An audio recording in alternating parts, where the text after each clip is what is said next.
Let's do above the line. I'm gonna count to 10. 5, 4, 3, 2, 1, fire! Fire. Okay.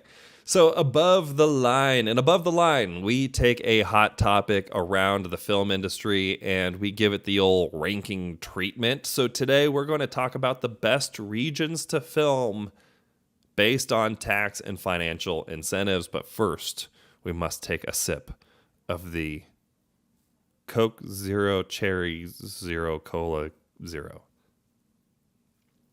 Okay, did you miss me? Cool. Okay, so let's talk about filming. The ups and downs of the film industry and how well you can stretch your budget can sometimes hinge on your ability to find a place to film that matches your needs for location, but also gives you the right incentives that helps you stretch your dollar. And so when we talk about those things, we largely are talking about tax and financial incentives. This is my list of the 5 best places to film right now based on their financial incentives. And then we will talk a little bit about 2 that are below the line, dishonorable mentions. So, number 5, best place to film right now is home to shows like, has been home to shows and movies like Jack Ryan, Narcos, and American Made. They have a 40% rebate on film services, and they have a 20% rebate on logistics. They have a diverse scenery that includes things like jungles and colonial architecture to futuristic architecture. And they're really kind of a rising player that has way fewer hoops to jump through than Europe. That location is Colombia. And I don't mean Columbia, South Carolina, and I don't mean the District of Columbia. I mean Colombia. Awesome place to film. That's number 5 on the list. Number 4 is a place that Elvis was filmed. Thor: Love and Thunder, Mortal Kombat. They have a 30% producer offset rebate on eligible costs, but can go higher based on location and other PDV offsets. It's really great for post-heavy productions and animation because of the ways that they invest their money. And they can actually be supplemented by state-level perks. If I tell you the states with the better perks, I would ruin it. That location is Australia, specifically New South Wales and Victoria. Number 3 on the list, and this is specific to the country, but also 2 of their smaller regional areas, has great federal and provincial incentives that are stackable, meaning that you get you can get, if you get a 10% bonus at the country level and a 10% bonus at the state level, you're effectively getting stacked benefits on that percentage. With up to a 28% labor bonus, 16% for all spending, has strong infrastructure, has great union crews, great access to talent, great sound stages. There is a currency advantage, especially if you're paying in US dollar right now. That would be Canada, specifically British Columbia and Ontario. That's number 3 on the list of great places to film right now based on financial incentives. Number 2 is one I don't think you're going to see coming. It was it's going to ruin it the instant. Okay, I'll do these a little bit out of order. Vikings was filmed there. Game of Thrones was filmed there. And The Banshees of Inisherin. 32% cash rebate on qualifying expenditures. It covers non-productions. It has super fast payout timelines, reportedly under 6 months. It is Ireland. Ireland is a great place for filmmakers to film right now, especially based on financial incentives. That made number 2 on the list. And number 1, I don't know how many people are going to... You know what? Let's hold off on number 1 for a second. Let's talk about the dishonorable mentions.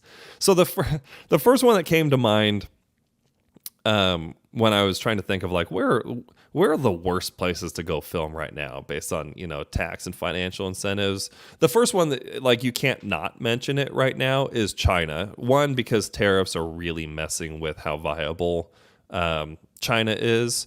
They don't have a very welcoming environment beyond that.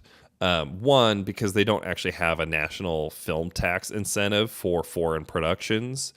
Two, because there is a ton of government oversight into things, including censorship and restrictions on content.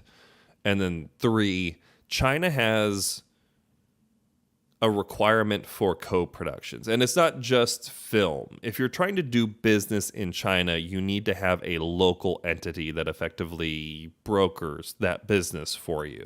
And if you are not a local entity, and you do not have one as a partner, then you can't do business in China.